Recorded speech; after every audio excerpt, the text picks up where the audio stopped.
Hey guys, so I've been waiting for this day for a while. We have real steel skid plates that we're putting in. So we're gonna get rid of these, the OEM ones, and we're gonna go ahead and put in some RCI Off-Road ones, 3/16 steel, black powder coat, and we can really start using this. So super excited, let's get into it. So the first thing we need to do is remove the stock skid plate. And as you can see, I have used mine. So it is comprised of two pieces, the metal, which you see there. There's a plastic towards the back. So first thing we're gonna do is remove the metal, which is 4 bolts. And those bolts, I'm gonna get under the car, so come with me. All right, so now we're upside down. Here's the front. So passenger front tire, there's a bolt there. Driver front tire side is a bolt there. And then when we go back in the same position, about 2 feet, there's, let's see, where is he? There he is. There's a bolt there, and there's a bolt here.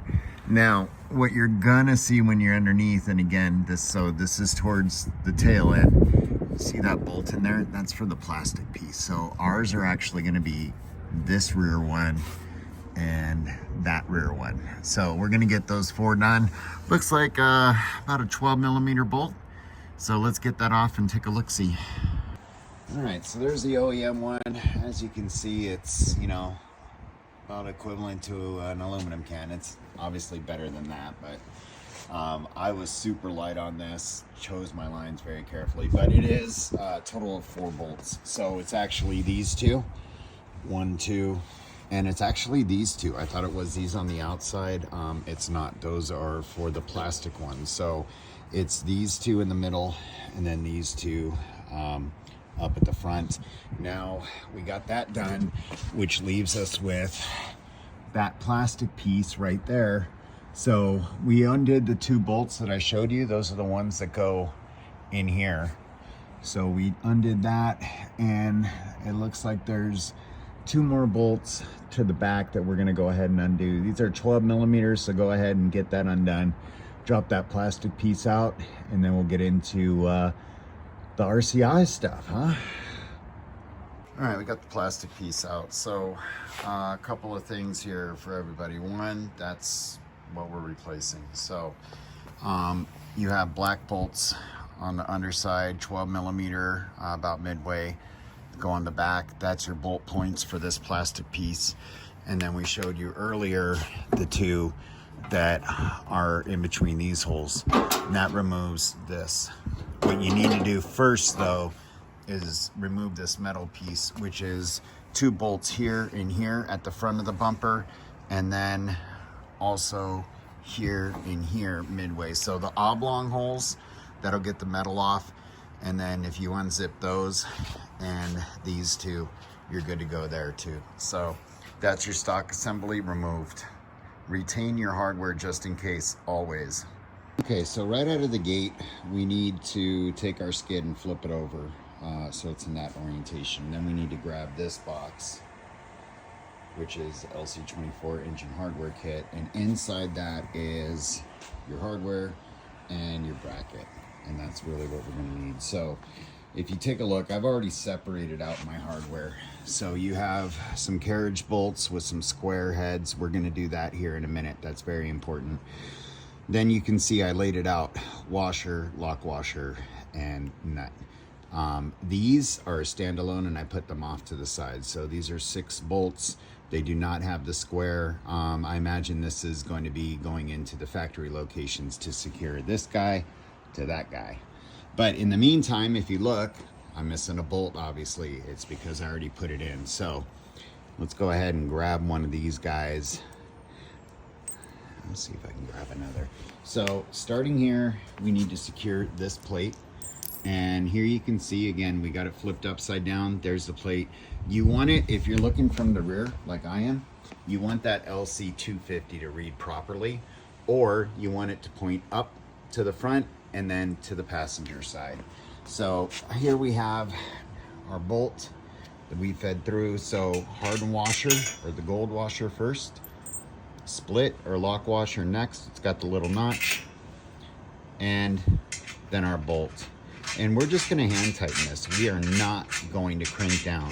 Now, if you notice, I actually did the front first. The reason I did the front first is that the rears have a little bit for sliding around. So I'm gonna grab this actually and go do that other front, and then I'm gonna do the backs. And once I'm done with that, then I'll go ahead and tighten down. So I'm gonna knock that out and then we'll pick it up from there. But I'm gonna put that bolt, this bolt, hand tight, and then torque it down. Okay guys, so that's what it looks like assembled. And then it wants us to go ahead and secure it now. So I got my Ryobi Ooga Dooga on number 2, which is about 80 foot-pounds. This is a 14 millimeter. So I will say, before you torque down on this, check the back side and make sure that these bolts are flush and in the little square. I already did that, but you should also. So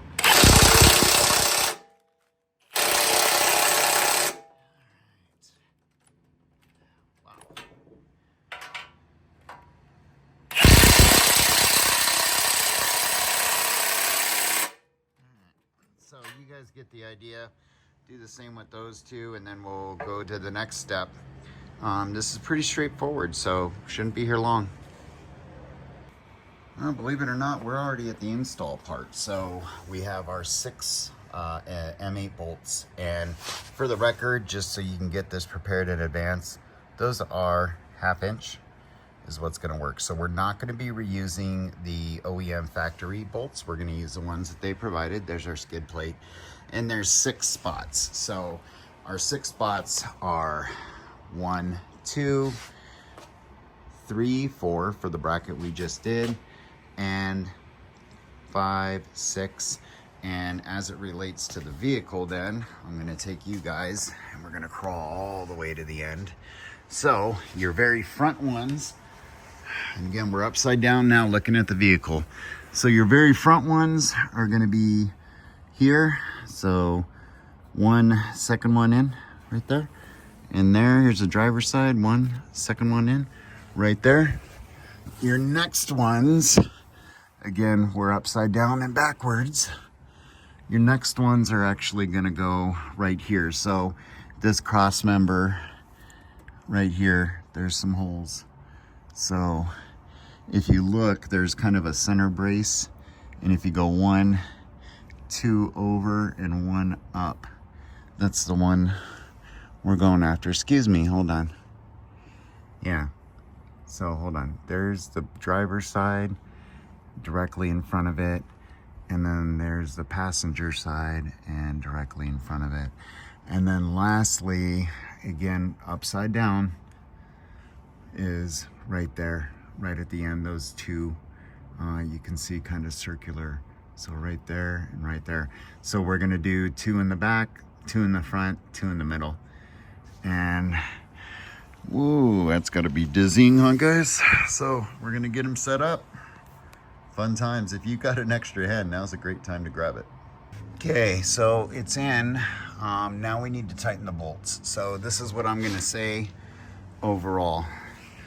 Get these 2 in first. If you have a jack, it helps, but get these 2 in first, and then go do the rear ones way back there second, and get those in, hand tighten, and then do the middle ones, which is these holes there and there last.